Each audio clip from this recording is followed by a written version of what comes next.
질문 하나를 좀 드리고 시작을 해보고자 합니다. 여러분은 하나님의 뜻을 어떻게 아세요? 네. 각자가 스스로 한번 좀 답을 한번 찾아보시면 좋겠습니다. 제가 많이 드리지는 못하고 한 10초 정도 마음속으로 한번 생각해 보십시오. 나는 하나님의 뜻을 어떻게 알까? 여기서는 특별히요 방법적인 거 말고 그 뜻이 어떤 건지 구체적인 내용들을 내가 어떻게 아느냐, 그 질문을 한번 해보시면 좋겠습니다. 나는 하나님의 뜻을 어떻게 알고 있을까? 만약에 이런 경험이 있으시다면 실제 내가 받았던 하나님의 뜻이 뭔지도 혹시 한번 생각해 보시면 좋겠어요. 10초 드린다 해놓고 제가 계속 얘기하고 있어가지고 한번 생각해 보십시오.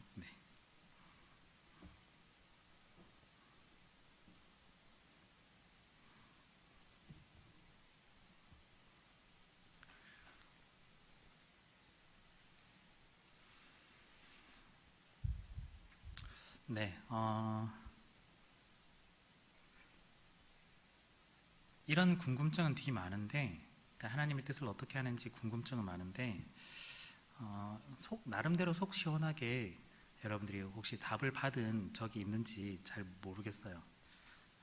그래서 오늘 말씀을 통해서 한번 생각을 해보시면 좋겠고요. 제가 마지막에 다시 한 번 더 똑같은 질문을 한번 드려볼 테니 여러분들이 나름대로 답을 한번 해보시면 좋겠습니다. 지금 무슨 정답이 있는 건 아니거든요. 그래서 한번 찾아보시면 좋겠습니다. 자, 우리가 지난주에 우리 11장과 12장을 통해서 예레미야의 속마음을 좀 봤었어요. 제가 좀 제시해 드렸던 건 너무 텍스트를 단편적으로만 1차원적으로만 읽지 말고 좀 다차원적으로 한번 읽어봤으면 좋겠다. 특별히 좀 깊이 들어가서 예레미야의 속마음이 어떤지, 또한 하나님은 어떤 분이신지를 좀 알아가면 참 좋겠다, 이렇게 말씀을 좀 드렸었어요. 그래서 그 와중에 좀 확인할 수 있었던 건 이해할 수 없는 인생이 있다라는 거예요. 그걸 제가 뭐라고 좀 말씀드렸냐면, 안 되는 인생도 있다.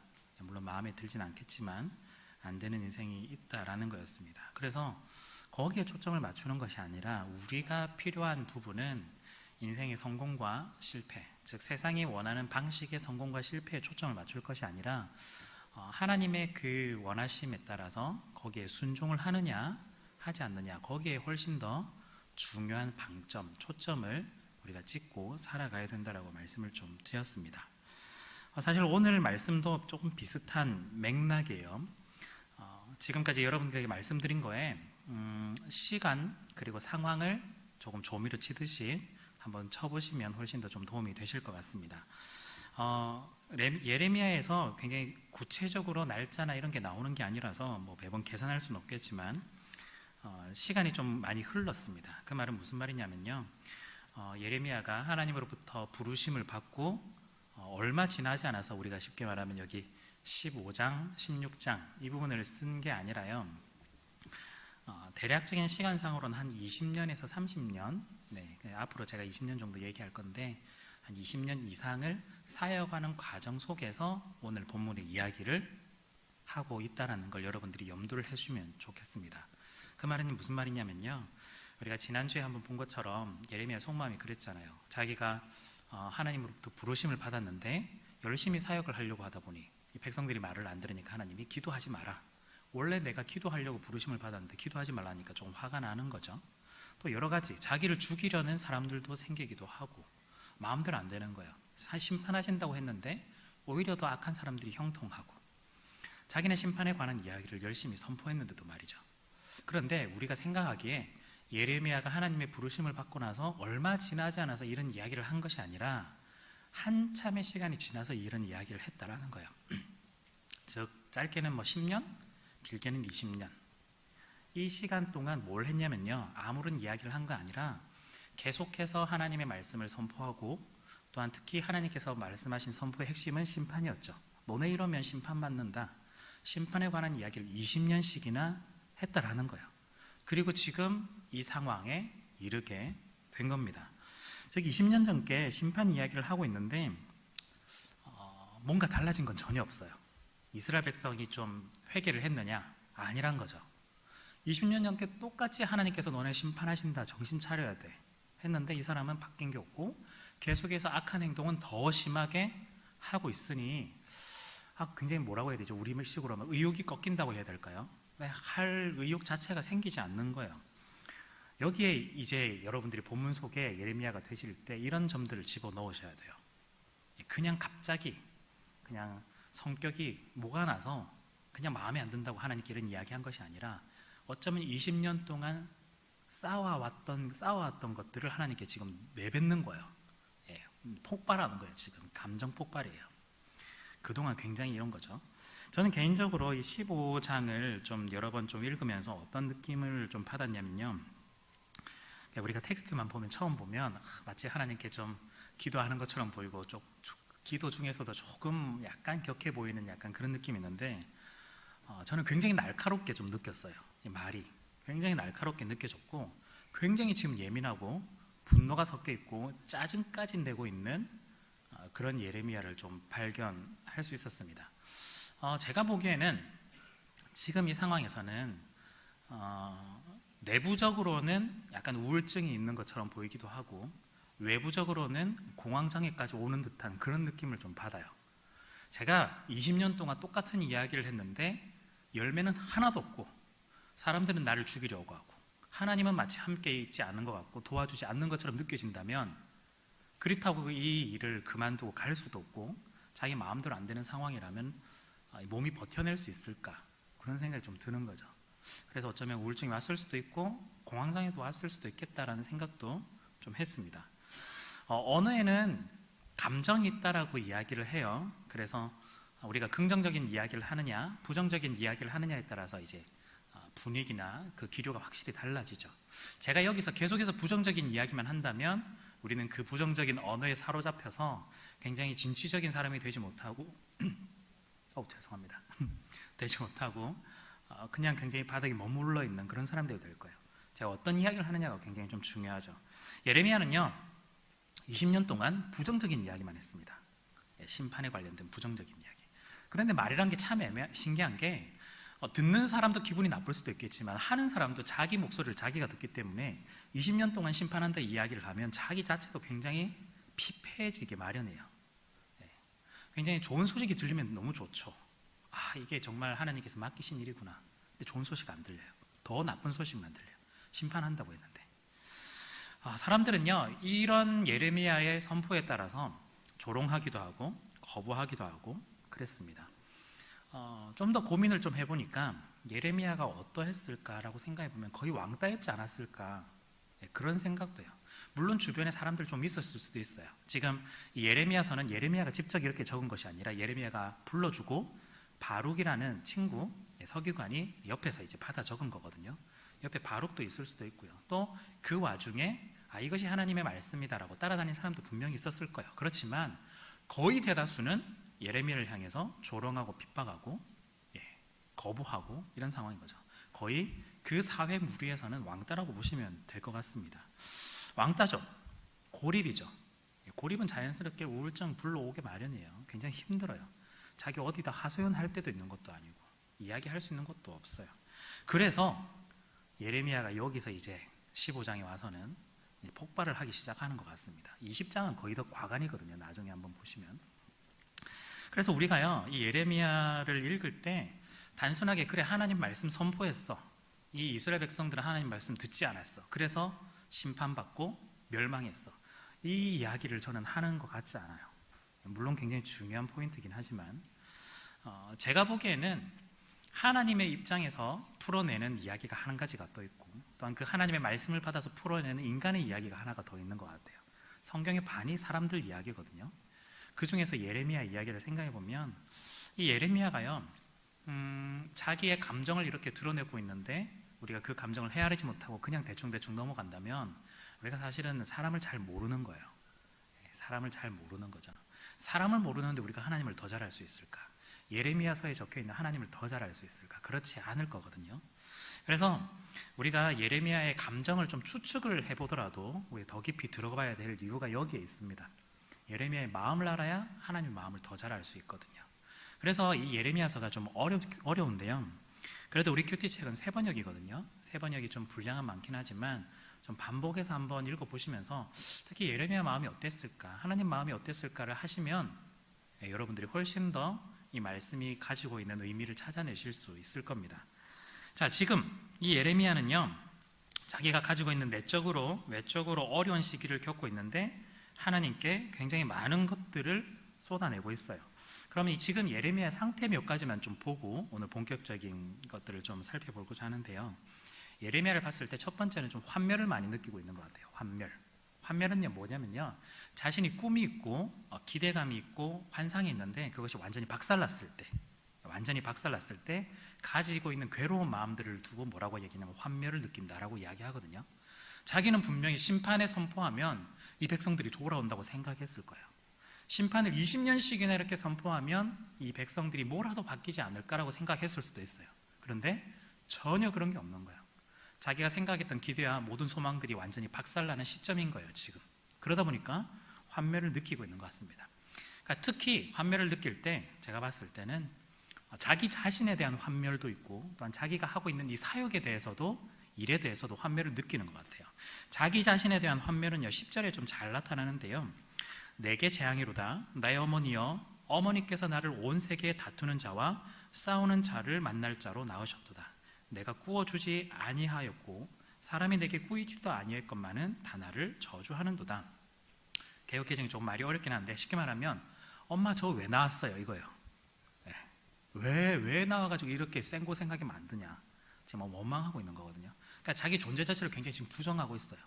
그리고 뒤에 뭐 구워준다 할 때 쉽게 이거는 자기가 돈을 다른 사람한테 구워준 적도 없고 자기가 구워가지고 대출을 받은 적도 없는데 왜 사람들 나보고 지금 욕하냐 이거예요. 내가 뭘 잘못했는데, 난 지금 엄청나게 하나님 말씀 잘 순종하고 율법 잘 따라가고 하나님이 시킨 대로 그대로 했을 뿐인데 왜 나를 두고 욕하느냐. 이게 처음에는 왜 욕하냐 있겠지만 결국에는 자기 환멸을 느끼고 자기를 굉장히 부정하기 시작하는 단계거든요. 또 자기 사역에 대한 환멸도 느끼고 있습니다. 자기가 하는 선지자 일이 사실은 칭찬받으면 더 좋은 일이지만 칭찬도 못 받고 멸시당하고 괴롭힘만 당하고 죽이려 들고 열매는 전혀 없는 그런 상태이기 때문에 환멸을 느끼는 겁니다. 자, 그런데 이 환멸요, 기대와 소망, 또 제가 환상, 꿈 이런 이야기 했잖아요. 그런데 이게 처음부터 환멸이 생기진 않아요. 참 묘한 게 예전에 비슷한 거를 맛보면 나중에 더 잘 될 수 있겠는데 하는 기대감이 생기거든요. 그 기대감이 컸는데 그게 완전히 박살나면 굉장히 심한 환멸을 느끼게 돼요.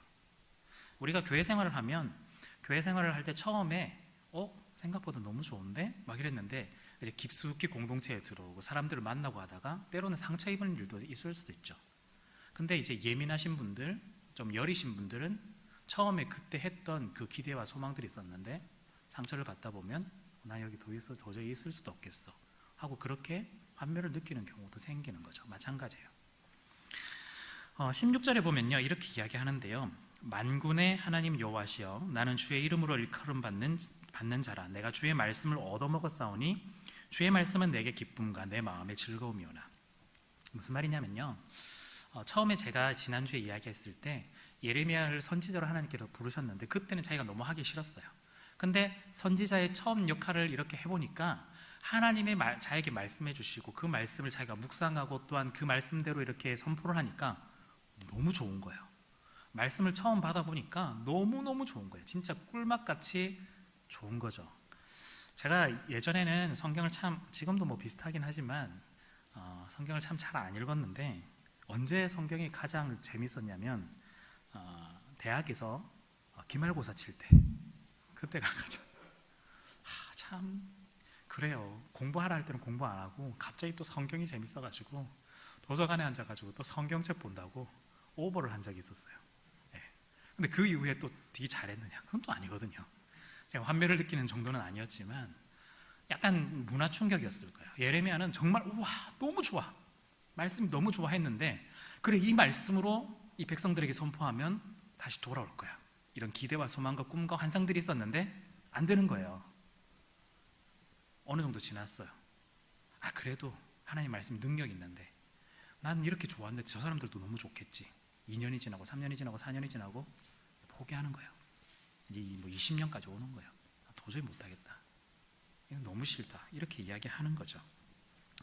우리가 옛날 이야기를 참 많이 하는데 옛날 이야기를 하는 건요, 환멸을 느끼는 건 지금 현재가 마음에 들지 않아서요. 쉽게 말하면 현재가 마음에 들지 않고 옛날이 훨씬 더 좋다라는 거죠. 우리가 지금 코로나 때인데 옛날이 훨씬 좋죠. 여행도 잘 다니고 편하게 사람들 만나고. 지금은 너무 마음에 들지 않는 거예요. 우리가 여기서 좀 조심해야 될 게 있는데, 이게 잠깐 빠져있는 이야기이긴 하지만 옛날에 청년부 참 좋았는데 이렇게 하시면 안 돼요. 그럼 지금 저 욕하는 겁니다. 그거 농담이고요. 옛날 은혜에만 여러분들 머물러 있으면 안 돼요. 옛날에 참 좋았는데 옛날에는 말이야 하면서 막 이것도 하고 저것도 하고 막 했는데 요즘 애들은 막 아무것도 못하고 막 정신이 빠져가지고 이런 거 야, 나 때는 말이야 이런 식으로 하거든요. 근데 우리도 옛날엔 다 똑같았어요. 자, 추억을 넘어서 우리가 계속해서 반복해서 이런 이야기를 한다면 지금의 마음에 들지 않는 거죠. 옛날이 훨씬 더 좋다라는 겁니다. 그런데 문제는요, 이렇게 옛날 게 훨씬 더 좋다, 그리고 지금은 완전히 엉망이 되었다라는 환멸의 단계에 들어서면 굉장히 사람이 냉소적이 되고 비판적이 되고 비난하게 되고 모든 일에 대해서 부정적으로 판단하게 되는 경우가 많습니다. 지금 예레미야가 거의 그 정도 수준까지 왔어요. 하나님이 하시는 일에 대해서는 굉장히 비난하고 또한 비판적이고 부정적으로 지금 보고 있는 거거든요. 하나님이 해준다 해놓고 제대로 해준 적이 없다. 하나님이 함께 해준다고, 하나님이 심판한다고 해서 지금까지 심판 제대로 한 적이 있냐, 약간 이런 거죠. 굉장히 그런 이야기로 넘어가고 있습니다. 어쨌든 지금 예레미야의 모습이 환멸을 느끼는 그 단계라는 거예요. 두 번째는요, 지금 예레미야 마음속에 뭐가 있냐면 억울함이 가득 차이고, 우리나라식으로 얘기하면 한이 지금 많은 상태예요. 지금 자기의 처지가 풀리지 않다 보니 억울함이 굉장히 많은 거예요. 이 억울함과 한이 가득 차면 문제는 우리의 영혼을 갉아먹게 돼요. 영혼을 무너뜨리게 됩니다. 15절을 한번 보실까요? 여호와여, 주께서 아시오니 원하건대 주는 나를 기억하시며 돌보시사 나를 박해하는 자에게 보복하시고 주의 오래 참으심으로 말미암아 나를 멸망하지 아니하게 하옵시며 주를 위하여 내가 부끄러움을 당하는 줄을 아시옵소서. 좋은 말만 적혀 있죠. 이게 사실은 뒤집어 보면 지금 하나님이 이거 하나도 안 한다는 뜻이에요. 지금 자기 억울하다. 나는 얼마나 열심히 했는데 하나님 지금 아무것도 안 하시잖아요. 나한테만 시켜놓고 하나님 아무것도 안, 이거예요. 지금 자기가 마치 깊이 있는 내용만 보면 기도처럼 보이지만 뒤집어 보면 지금 멸망당할 것 같은, 난 죽을 것 같은 단계까지 와 있는데 하나님, 이거 하나님이 지금 안 하신 거예요. 지금 억울함이 가득 차 있어요. 지금 사실은 억울함과 원한 이렇게 되어 있는 거죠. 내가 부끄러움을 지금 당하고 있는데 지금 손 놓고 보고 있는 거 아니냐. 세 번째는 자기 연민도 있습니다. 자기 연민. 18절을 한번 보실까요? 나의 고통이 계속하여 상처가 중하여 낫지 아니함은 어찌 됨이니까 주께서는 내게 대하여 물이 말라서 속이는 시내 같으리이다.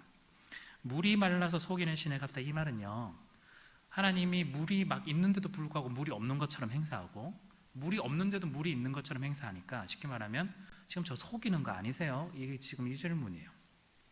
나는 정말 아프고 힘든데 하나님 뭐하냐, 이거죠.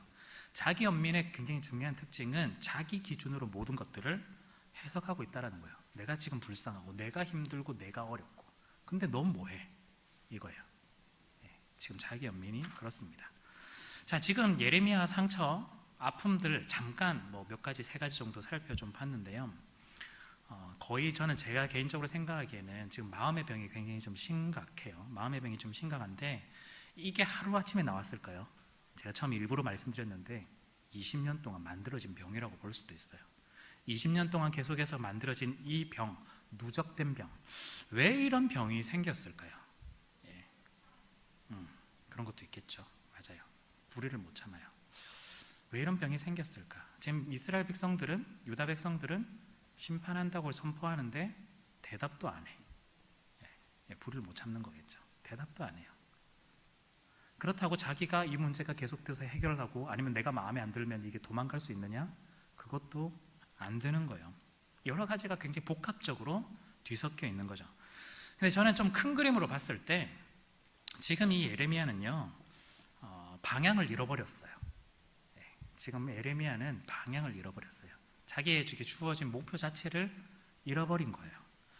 하나님은요, 예레미야한테 뭘 부탁하셨냐면 선포하라고 부탁을 하셨지, 지금 여기에 돌아오는 것에 대해서 책임지라고 얘기는 하신 건 없거든요. 그거는 내가 하겠다, 하나님이 하신다라고 했지, 예레미야에게는 너는 내가 준 네 입술에 올려둔 그 말을 선포하라라고 이야기하는 거예요. 사실은 예레미야가 선포하면서 자기 감정과 마음을 담아서 선포하다 보니 자기 감정이 이입돼서 지금 분노가 나오는 거예요. 굉장히 자연스러운 거예요, 사실은. 그런데 우리가 이게 자연스럽다고 해서 여기서 그만둘 것이 아니라 목표와 방향을 조금 다시 한번 잡아줄 필요가 있다라는 거예요. 그게 무슨 말이냐면요, 예레미야가 지금 하나님의 뜻을 모르기 때문인 건 아닐까라는 생각을 좀 하는 겁니다. 하나님의 뜻을 알지 못하기 때문에, 그 방향을 알지 못하기 때문에 지금 무너지고 있는 건 아닐까.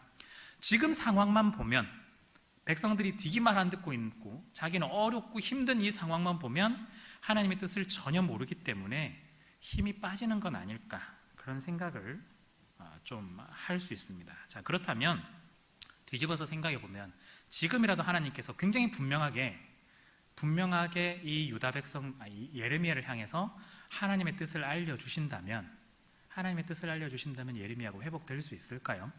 모든 것이 해결될 수 있을까요? 자, 다시 한 번 더 중간 질문을 들어가면요, 여러분, 하나님의 뜻 어떻게 알 수 있을까요? 네, 성경 말씀, 네, 삶에서, 맞아요. 네, 하나님의 뜻을 어떻게 알 수 있을까? 우리가 대부분 보면 이제 이런 스킬적인 면들을 이야기를 참 많이 해요. 저도 계속해서 이야기를 했었어요. 우리가 하나님의 말씀을 저를 통해서나 주변 사람들을 통해서, 그리고 또한 교사들을 통해서, 책들을 통해서 여러 가지 이야기를 하는데, 뭐 성경을 통해서 기도하면서 주변 사람들 통해서, 맞아요, 그 사람들을 통해서 이루어지는 건 맞습니다. 그런데 제가 굉장히 좀 어려웠던 건, 그렇게 해서 진짜 하나님의 뜻을 발견한 적이 있느냐라는 거예요. 제가 지금 방금 말씀드린 방법에 대해서 부인하는 건 아니고요, 제가 그렇게까지 지금도 계속해서 하고 있고, 하나님의 뜻을 발견한 적이 있느냐라는 거예요. 자, 더 솔직하게 이야기하면 하나님의 뜻을 어떻게 아느냐, 하나님의 뜻이 무엇이냐, 하나님의 뜻이 뭐냐, 내 인생에 있어서 지금 어렵고 힘든 상황인데, 예레미야하고 똑같이 비교해보면 지금 엄청나게 힘들고 어려운 상황인데 하나님 뜻이 뭐냐라고 해서 진짜 말씀과 기도로 여러 가지로 우리가 했어요. 그래서 하나님 뜻 알았나요? 하나님의 뜻 알았나요? 예. 재원아, 조금 이따 갈게. 자, 결론적으로 말씀드리면요, 하나님의 뜻을 어떻게 아느냐? 몰라요.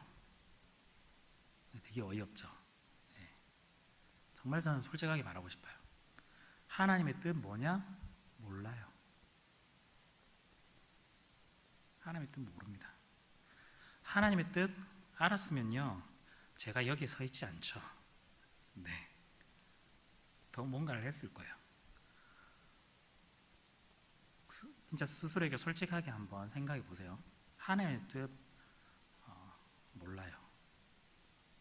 그런데 언제 하나님의 뜻을 알게 되는 한 시점이 있는데, 그게 언제냐면 우리가 시간이 지나면 알게 돼요. 혹시 이해가 되실는지 모르겠는데 앞으로 이 얘기를 조금 더 할 거거든요. 인생을 어느 정도 살게 되면 조금 감이 잡히는 것 같아요. 하나님의 뜻 몰라요. 네. 삶의 많은 것들을 경험해보면 조금 감이 잡히는 것 같아요. 제가 여기서 그 목사라는 이름으로 하나님의 뜻은 이겁니다, 하나님의 뜻은 이렇게 하면 찾을 수 있어요, 반드시 찾는 여러분들 되셨으면 좋겠습니다, 이러면은 정말 있어 보이는 목사 될 수 있어요. 근데 저는 아무리 보고 봐도 하나님의 뜻이 뭐다라고 분명하게 설명해 주는 책 한 번도 못 봤습니다. 하나님의 뜻을 구하는 방법 설명해 주는 책은 많아요. 예, 맞아요. 그 책대로 하면 돼요. 그렇지만 딱 내 인생에 있어서 이건 뭐다라고 얘기해 주는 사람들도 없었고 책도 없었어요. 그 말은 무슨 말이냐면 성경도 그런 얘기를 하진 않거든요. 뜻 자체는 우리가 뭐냐고 했을 때 잘 모른다는 거예요. 그렇지만 우리가 인생이 지나고 신앙의 경륜이 좀 더 자라나가고 시간이 지나가면서 우리가 그것을 조금이나마 감을 잡을 수 있게 된다라는 거예요. 저도 이것밖에 몰라요. 그 다음부터는 잘 모릅니다. 예레미야도요, 지금은 하나님의 뜻을 몰라서 환멸을 느끼고 원망하고 또한 자기 연민에 쌓이는데 시간이 지나서 마지막에 가까울 때 됐을 때는 좀 알게 되는 것 같아요. 예레미야서를 지금 이 시점에만 보면 예레미야가 지금 분통을 터뜨리지만 계속해서 읽어 나가보면 나중에 30장 넘어가고 나중에 50장까지 가면 하나님의 뜻을 이제는 예레미야가 좀 알고 이야기를 하는 것 같아요. 예레미야가 지금 가지고 있는 제가 3가지 말씀드렸던 이런 문제들은 다 자기 기준으로 모든 것들을 바라봤기 때문입니다. 자기 위주로 모든 것들을 바라봤기 때문에 하나님의 뜻이 무엇이냐, 하나님의 원하는 방향이 무엇이냐는 그다지 중요하지 않아요. 하나님의 뜻도 모르는데 하나님 중심도 아닌 자기 중심으로 들어가니까 더더욱 인생이 어려운 거예요, 지금. 그래서 어떻게 해야 될까요? 모르면 그냥 끝? 이렇게 해야 될까요? 그게 아니란 거죠. 그걸 여러분들하고 함께 나누고 싶은 겁니다. 어떻게 하면 예레미야처럼 우리도 어떤 일상생활에서 삶을 살아가다가 또한 하나님의 일을 하다가 넘어지고 쓰러지는 일이 거의 다반사인데, 거의 매일인데, 그렇다고 우리가 매일마다 환멸을 느끼고 자기 연민을 느끼고 억울함과 분노와 이런 원한을 가지고 우리가 살아갈 거냐? 그건 아니라는 거죠. 그렇게 하지 않고 제대로 살아가려면 어떻게 해야 될까? 제가 한 4가지 정도 좀 말씀드리려고 하는데요. 첫 번째는요, 하나님의 뜻을 너무 알려고 하지 마세요. 이걸 좀 여러분들이 좀 받아주셨으면 좋겠습니다. 하나님의 뜻 너무 알려고 하지 마세요. 어차피 잘 몰라요. 하나님의 뜻이 뭡니까? 왜 저에게 이런 시련과 어려움을 주시나요? 굳이 안 물어보셔도 된다라는 거예요. 왜냐하면 물어본다고 답을 그 순간, 지금 당장 알아낼 사람은 거의 없습니다. 여기서 너무 힘 빼지 마세요. 우리는 여기서 너무너무 힘을 빼고 있는데 여기서 힘 빼지 마세요. 이것보다 중요한 게 훨씬 더 많습니다. 굳이 이렇게 안 물어보셔도 돼요. 그래서 2번째는요, 하나님의 뜻을 모르지만 알게 되는 때가 있다라는 거예요. 제가 앞서 말씀드린 것처럼 언제냐? 시간이 지났을 때입니다. 시간이 지났을 때 알게 되는 그 때가 있을 겁니다. 이건 언제냐면요, 우리가 인생을 어느 정도 살고 나고 신앙생활을 어느 정도 하고 나서 시간이 지났을 때 뒤를 돌아보는 거예요. 뒤를 돌아봤을 때 그때는 참 어려웠는데 지금 와서 보니까 이렇게 일이 구성이 되고 있었구나, 하나님이 이렇게 일을 하고 있었구나라는 걸 깨닫게 되는 그때가 오는 거예요. 그때 우리가 하나님이 하신 내 인생 가운데 뜻을 좀 깨닫게 되는 거지, 지금 당장 내 시점으로만 봐서는 잘 알지 못해요. 어느 정도 우리에게 시간을 지나야, 인생의 경험이 있어야 살아갈 수 있다는 겁니다. 제가 사실은 여러분들하고 나이 차가 그다지 나지 않잖아요. 사실 저도 마찬가지예요. 하나님 뜻 몰라요. 마치 여기 목사라 있어가지고 마치 뭘 아는 것처럼 이야기할 수도 있는데 저 몰라요. 저도 지금 한 40 정도 살아보니까 뒤를 돌아보니까 그래도 20대 때 일어났던 이 일들, 30대 때 일어나는 일들을 하나님께서 이렇게 인도하시면서 내가 여기까지 올 수 있었구나, 이 정도 아는 거예요. 저도 그 앞에 일 어떻게 되는지 잘 몰라요. 그래서요, 여러분들이 이 자리에 왔을 때 저처럼 동일하게 어떻게 하나님의 뜻을 알고 우리가 여기 왔을까? 하나님께서 모르거든요. 그런데 여기 와서 보니까 내가 적응하고 은혜 받고 그래도 궁금한 거 있으면 찾아보기도 하고 사람들에게 도움을 받기도 하고 나눔을 하기도 하고 신앙이 성장하는 과정 가운데 뒤를 딱 돌아보니까 내 인생을 하나님께서 이렇게 인도를 해오고 있었구나, 하나님이 큰 뜻 안에서 내 인생을 이렇게 사용해 오고 있었구나라는 걸 조금씩 우리가 알아가게 된다는 거예요. 이렇게 이해하시면 좋아요. 우리 인생, 하나님께서 우리의 인생이라는 큰 퍼즐이 있는데 우리가 큰 그림을 지금 당장 알지는 못해도 우리가 인생 한 살 한 살 먹어가면서 하나씩 지금 맞춰 나가고 있는 거예요. 이 뭐야? 이 무슨 그림이야? 모르겠어. 계속 하지만 우리가 꾸준히 맞춰 나가는 과정 속에서 어느 정도 반 이상, 3분의 2 이상 그려지면 이게 이 그림이었구나를 깨닫게 된다라는 거예요. 제가 뒤에서 이야기하겠지만 우리에게 중요한 건 뭐냐면 퍼즐을 하나하나 맞춰 나가는 노력이 중요해요.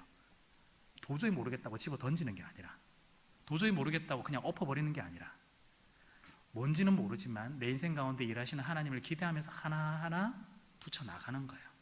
예, 정말 많은 퍼즐이 있겠죠. 그래서요, 우리가 이 하나님의 뜻을 아는 방법이 있다면 말씀, 기도, 다 맞습니다. 그렇지만 플러스 하나가 더 있는데 가장 중요한 건 시간입니다. 지금 있는 시각에서 여러분들 모든 것들을 해결하려고 하지 마시고요, 내가 있는 이 시간들이 합쳐서 쌓여서 하나님의 뜻을 알아가는 시간이 있을 수도 있다는 걸 기억하시면 좋겠습니다. 그만큼 시간이 우리가 채워질 때가 필요한 거죠. 자, 그래서 세 번째인데요, 지나서 보니 하나님의 뜻이 뭔지를 이제 조금은 알게 되는데, 그렇다면 지금은 당장 몰라서 내가 이상한 선택을 해버리고 있는 건 아닐까, 내가 잘못된 선택을 해버리고 있는 건 아닐까. 우리가 제일 두려워하는 거잖아요. 하나님의 뜻이 몰라가지고 내가 엉망인 삶을 살아가고 있는 건 아닐까, 이렇게 질문을 우리가 하는데, 후회 없는 인생이 되기 위해서 우리가 뭘 해야 되느냐? 질문을 바꿔야 됩니다. 질문을 바꿔야 돼요. 그동안 뭐냐면요, 하나님, 제가 하나님의 뜻이 무엇인지 모르겠습니다. 하나님 뜻을 알려주십시오. 우리가 이렇게 그동안 해왔거든요. 하나님, 저에게 향한 하나님의 뜻이 뭔지 알려주십시오. 이렇게 해왔는데 질문을 바꾸셔야 돼요. 하나님, 제가 이 시점에서 어떻게 행동하고 어떻게 태도를 가지고 어떻게 살아야 될까요? 이 질문을 하셔야 돼요.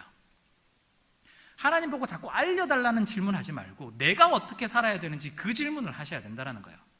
내가 어떻게 살아야 되는지 그 질문을 한다는 이 말은 내가 그 시점에서 어떤 선택을 하겠습니다, 어떤 순종을 하겠습니다, 이게 여기에 포함되어 있는 거예요. 굉장히 중요합니다. 자, 만약에요, 진짜 여러분이 진짜로 하나님께서 여러분들을 향한 하나님의 뜻을 알았다라고 해봅시다. 그럼 여러분들이 가지고 있는 모든 문제가 다 해결될까요? 저는 100% 장담하는데 더 엉망진창될 거예요. 왜냐? 때에 따라서는 이제 마치 그 미래를 보여주는 것 같은 그런 느낌이죠. 미래를 막 보여주는데, 내가 뭐 몇 년 지나지 못해가지고 내가 뭐 직장도 막 그만두게 되고 빈털터리가 되고, 그런데 하나님께서는 끝까지 하나님의 일을 하라고 막 이렇게 얘기하시는데 그게 하나님의 뜻이라고 하는데, 여러분 그거 받아들일 수 있나요? 못 받아들여요. 정상적인 사람이면 절대 못 받아들여요. 순종 못해요. 우리에게 필요한 건 뭐냐면요, 하나님의 뜻이 무엇이다, 그 내용을 알려고 하는 게 아니라 이 상황에서 내가 무엇을 해야 되는지, 내가 무슨 순종을 해야 되는지 하는 것, 순종이 훨씬 더 중요하다는 거예요. 자, 히브리서 11장 1절에는 이렇게 이야기해요. 우리 믿음에 관해서 이야기하면서, 믿음은 바라는 것들의 실상이요 보이지 않는 것들의 증거니. 그냥 좀 어려운 말인 것 같지만 쉽게 말하면 도마의 경험하고 똑같다고 보시면 돼요. 도마에게 예수님이 뭐라고 했냐면, 보지 않고 믿는 자는 더 복되다라고 이야기해요. 넌 보고 나서 믿냐? 보지 않고 믿는 자들은 더 복되다라고 이야기해요. 즉 믿음이 뭐냐면요, 우리가 봤기 때문에 그래 믿을만해 하고 믿는 게 믿음이 아니라, 보이지 않지만 그럼에도 믿는 걸 믿음이라고 해요. 이 믿음은 순종하고 똑같다라고 볼 수 있습니다. 즉 믿음은 보고 믿는 것이 아니라 보이지 않는 것을 믿는 것처럼 그 믿음을 행동으로 옮기는 것이 바로 순종이에요. 우리가 하나님의 뜻을 알았다고 해서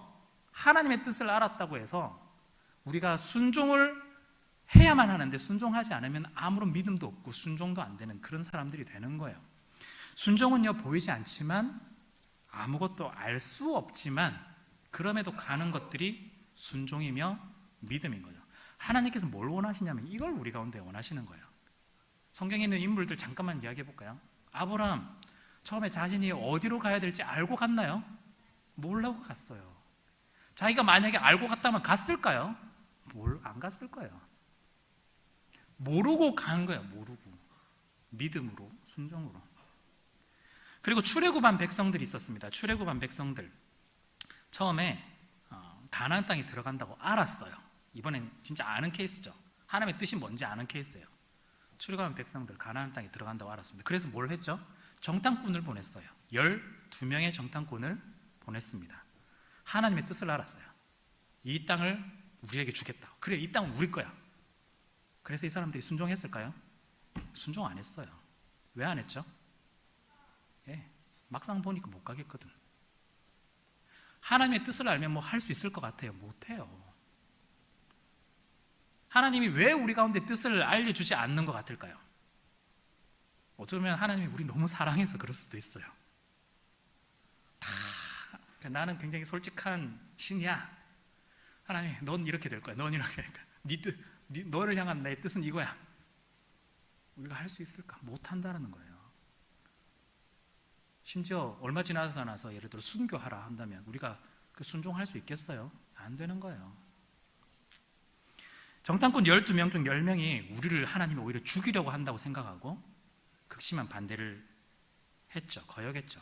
그래서 그 결과 가나안 땅 못 가고 광야에서 40년을 지내야만 했습니다. 차라리 아무것도 모르고 그냥 가나안 땅 갔으면 일주일 만에 갔을 거예요. 이 사람들은 하나님의 뜻을 알았기 때문에 그 안 것에 대해서 불순종했기 때문에 가나안 땅에 들어가지 못하고 40년을 광야에서 보냈다라는 거예요. 여러분, 다시 한 번 더 말씀드리지만 우리에게 지금 필요한 건요, 하나님, 저에게 향한 하나님의 뜻이 뭐예요? 제가 정말 힘듭니다. 하나님, 저를 향한 하나님의 뜻이 뭐예요? 라고 질문하고 있는 게 아니라, 하나님, 제 뜻이 뭔지 몰라도 제가 지금 이 자리에서 어떻게 살아가야 될지 하나님 알려주시고 제가 올바른 선택을 할 수 있도록, 틀린 방향이 아니라 하나님의 뜻에 합당한 선택을 할 수 있도록 하나님 도와주십시오라고 기도를 하고 살아가야 한다라는 거예요. 그건 어떻게 방향을 잡을 수 있을까? 그건 말씀에 잘 나와 있어요. 이 말씀대로 하면 되는 거예요. 날마다 읽고 묵상하고 따라가는 거죠. 여러분, 질문 놓치지 마십시오. 질문 놓치지 마세요. 자꾸 하나님의 뜻이 뭘까? 뜻이 뭘까?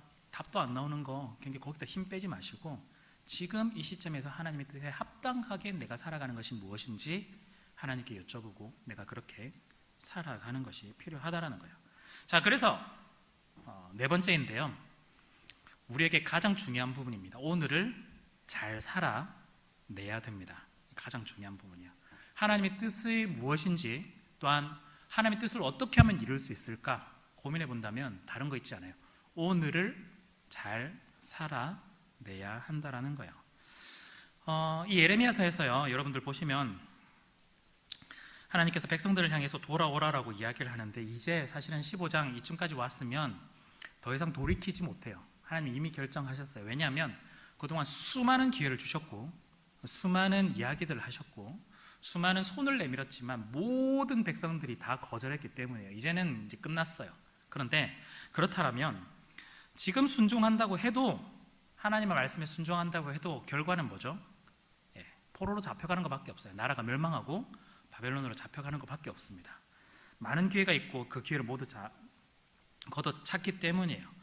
자, 여러분, 하나님께 이렇게 다시 순종한다고 했을 때 바벨론 포로가 되는 일이 사라지지 않아요. 그냥 그대로 진행이 될 거예요. 그렇다면 그럼에도 불구하고 여기서 순종의 의미가 있을까? 순종의 의미가 있을까? 여러분, 하나님께서 말씀하시는 이 순종은요, 결과에 정해져 있는 순종이 아니에요. 그 결과를 바꾸는 그런 순종이 아닙니다. 그저 우리에게 주어진 하루하루를 잘 살아내는 것이 순종이에요. 그 말은 이 사람들이 바벨론으로 잡혀간다 할지라도 잡혀서도 그날 주어진 하나님의 말씀과 하나님의 은혜에 순종하며 가는 것, 그것이 이 사람들한테 필요하다라는 거예요. 그게 하나님의 계획이에요. 어찌 보면 하나님의 큰 그림, 하나님의 뜻입니다. 하나님께서는요, 실제로 큰 그림을 미리 사실은 이야기해 줬어요. 70년이 지나면 너네 다시 돌아올 거야. 70년이 지나면 다시 돌아올 거예요. 그렇다면 70년 동안 바벨론 포로 생활을 하면서 뭘 해야 될까요? 하나님 원망해야 될까요? 환멸에 빠져가지고 그냥 하나님 뒤통수 계속 쳐야 될까요? 그게 아니라는 거예요. 하나님의 뜻이 70년 뒤에 돌아오게 하는 것이라면 지금 이 순간 뭘 해야 되냐면 오늘을 잘 살아내야 된다는 거예요. 지금 오늘에 순종하며 살아갈 때 그 하루가 쌓여서 365일이 70번을 쌓여서 그렇게 쌓여 있을 때 다시 돌아와서 하나님 그 나라를 세워나갈 수 있고 예루살렘의 성벽과 성을 다시 한 번 더 재건할 수 있다는 거예요.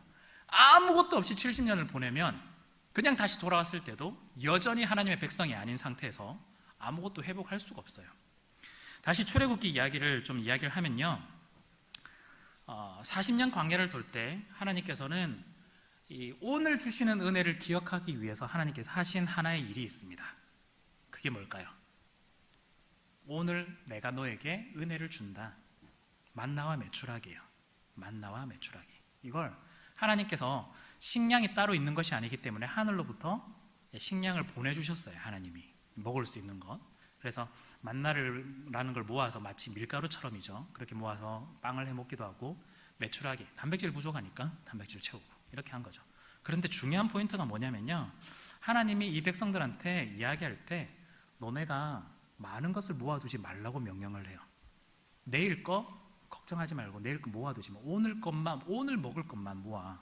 하나님이 이야기합니다. 처음에 만나가 내렸을 때 이스라엘 백성들 어떻게 했을까요? 난리도 아니었어요. 내일 거, 모레 거, 앞으로 어떻게 될지 모르니까 일주일 거 이렇게 그냥 모아놓는 거예요. 그 다음날 보관하는 곳에 딱 열어보니까 다 썩었어요. 지금 하나님께서 뭘 얘기하냐면요, 네가 지금 광야에서 다니는 인생, 네가 지금 뭘 해야 될지도 모르고 앞으로 어떻게 살아가야 될지도 모르고 지금 막막하고 어려운 인생이라 할지라도 내가 너의 하루를 책임져 주겠다. 너가 살아가는 이 오늘 하루 가운데 만나와 메추라기를 내가 매일마다 주어서 너희가 배고파서 죽지 않도록 항상 잘 먹고 건강하게 이 광야를 지날 수 있도록 해주겠다라는 훈련, 해주겠다는 약속, 해주겠다는 하나님의 모습을 보여주고 있다라는 거예요. 동일한 이야기가 우리 예레미야에서 등장하는데, 예레미야에 굉장히 중요한 본문 중에 하나가 있어요. 2장 13절인데 거기에 보면은 이 이스라엘 백성이, 유다 백성이 행하고 있는 크게 두 가지 악을 이야기하고 있어요. 그게 사실은 예레미야 전체 기조 중에 하나거든요. 하나는 뭐냐면요, 생수의 근원이 되신 하나님을 버린 거예요. 즉 하나님 말고 다른 신을 섬긴 거예요. 하나님이 생수인데 그걸 버리고 다른 신을 섬겼어요. 또 하나는 뭐냐면 스스로 자기 웅덩이를 판 거예요. 근데 이걸 터질 웅덩이라고 이야기하거든요. 이 웅덩이가 뭐냐면 쉽게 말하면 저수지예요. 저수지. 자기들이 지금 농사를 해야 되는데 밭농사든 논농사든 물이 필요하잖아요. 근데 자기들이 경험해 보니 이거 비가 언제는 잘 오고 언제는 잘 안 오더라. 그러면 어떻게 해야 되죠? 현명하게 과학적으로 저수지 만들어야죠. 비가 오면 물을 잘 모아뒀다가 사용해야 되죠. 그런데 하나님이 참 독특하게 지금 저수지를 다 뭐라고 하시는 게 아니라 그 당시 지금 여기를 말하는 거예요. 예레미야 이 당시의 백성들을 향해서 하나님이 뭐라고 얘기하냐면 네가 네 저수지를 판 것이 가장 큰 죄악이다라고 이야기해요. 왜요? 내가 지금 비가 어떻게 될지를 몰라가지고 그냥 아주 상식적으로 했을 뿐인데 그게 아니다라는 거예요. 하나님께서 지금 원하는 건요, 지금 이스라엘 백성들이, 유다 백성들이 하나님 말고 내가 내 힘으로 하루하루를 살아갈 수 있다는 걸 지금 과시하고 있다는 거예요. 저수지를 팠다는 그 의미는 하나님 필요 없어요. 내가 보니까 하나님 비도 제대로 안 내려주던데 나 그냥 열심히 이 빗물 모아서 저수지 만들고 알아서 잘 살아겠습니다. 하나님 필요 없어요. 이거예요. 지금 그 선언인 거예요. 이스라엘 백성들이. 그렇기 때문에 생수의 근원 되신 하나님을 버렸다라고 이야기하는 거죠. 참 신기한 건요, 열심히 저수지 파봐야 하나님이 비 안 내려주면 또 끝이거든요. 굉장히 웃겨요. 이걸 여러분들 스스로에게 한번 적용해 보십시오. 오늘을 살아가는 데 있어서 굉장히 중요한 부분이라서 저도 잘 안 되기 때문에 저 스스로에게도 지금 이 이야기를 하고 있는 거예요. 만나와 메추라기를 여러분들이 먹었어요. 여러분들이 지금 광야 같은 인생을 계속해서 살아가요. 그날 주어지는 하나님의 은혜에 여러분들이 기대하고 만족해하고 그렇게 살아가고 있나요? 아니면 다른 걸 좀 의지하려고 하나요? 만나 메추라기, 이거 도저히 안 되겠어. 며칠치 저장해보려고 하고, 또한 여러분들 가운데 내가 비를 모아둬야 되겠어. 내가 가지고 있는 것들을 활용해서 저수지를 만들고, 하나님 필요 없어요. 나 그냥 오늘 내일 내가 알아서 다 살게요. 그렇게 사는데 무슨 하나님의 뜻을 구해요? 하나님의 뜻을 구하는 사람은요, 그날 우리에게 주어진 만나와 메추라기, 그날 주어지는 우리에게 필요한 비를 통해서 하나님의 뜻을 알아간다라는 거예요.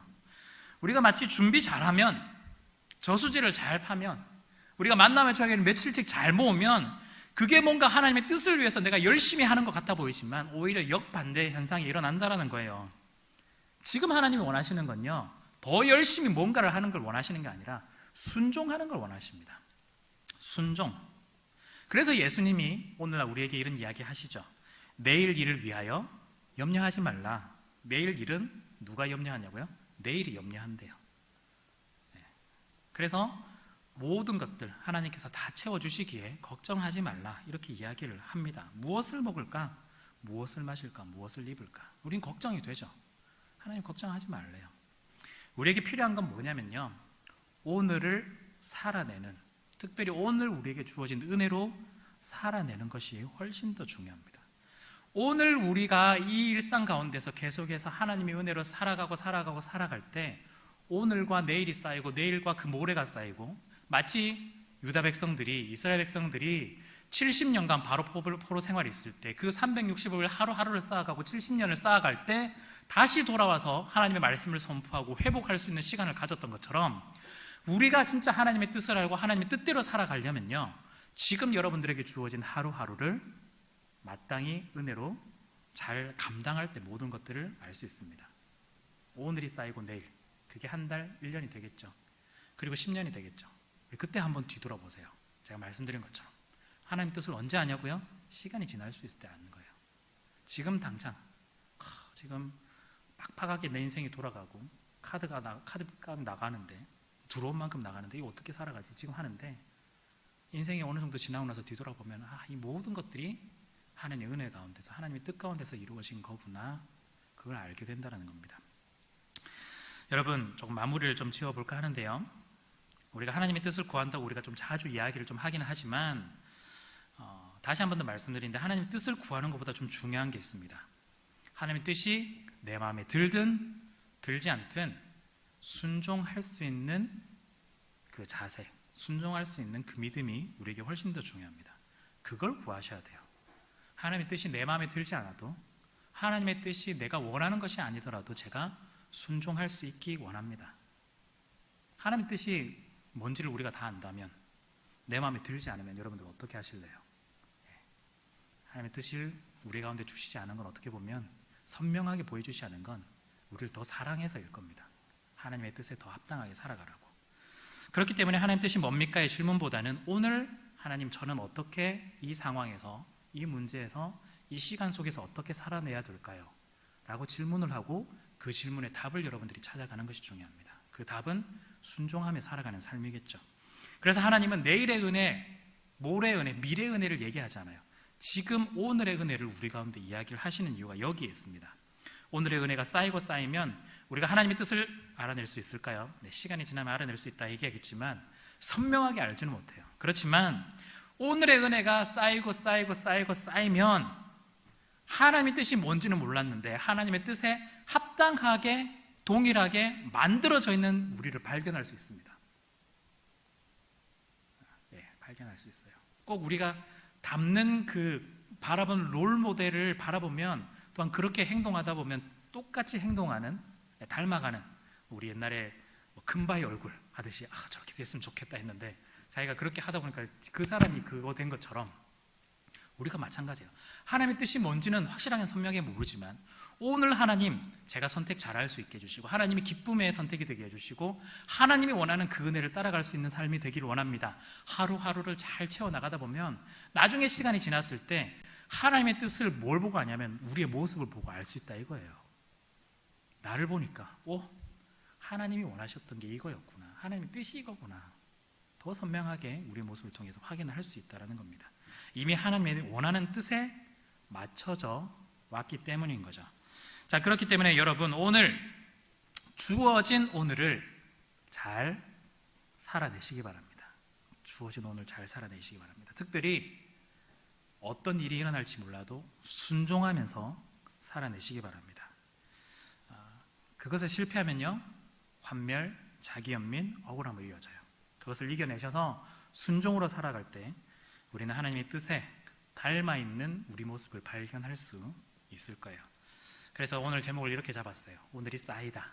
오늘이 쌓이다. 오늘의 은혜를 쌓아가는 여러분들 되셨으면 좋겠습니다. 마지막으로 질문 드릴게요. 여러분은 하나님의 뜻 어떻게 아세요? 네. 다시 한번 저한테 속아가지고 또 뭐 어떻게 하면 알겠, 이렇게 얘기하지 마시고, 네, 말씀드렸던 것들, 오늘을 잘 살아가는 은혜를 가운데 하나님의 뜻을 결국에는 발견하게 될 수 있을 겁니다. 네. 그 답을 여러분들이 마음속에 품으시고 주어진 오늘을 정말 잘 살아가셨으면 좋겠습니다. 자, 우리 한 1분 정도 정리를 해보면 좋겠는데요. 오늘 말씀 너무 멀리 우리 보지 말고요. 지금 이 순간 한번 보면서 하나님 한번 기도했으면 좋겠습니다. 하나님, 제가 주어진 오늘 하루 정말 하나님이 원하시는 삶으로 잘 살아가고 싶습니다. 10년 뒤 생각하지 마시고요. 오늘 하루 정말 잘 살아가고 싶습니다. 하나님이 원하는 기쁨의 삶을 살아가고 싶습니다. 순종하면서 살아가고 싶습니다. 혹시 여러분들 마음 가운데 걸림돌이 있다면 그걸 하나님 앞에 한번 내어 놓으시면 좋겠고요. 그 과정 속에서 하나님의 은혜를 간구하는 이 시간 되었으면 좋겠습니다. 한 1분 정도 정리하는 시간 가지도록 할게요.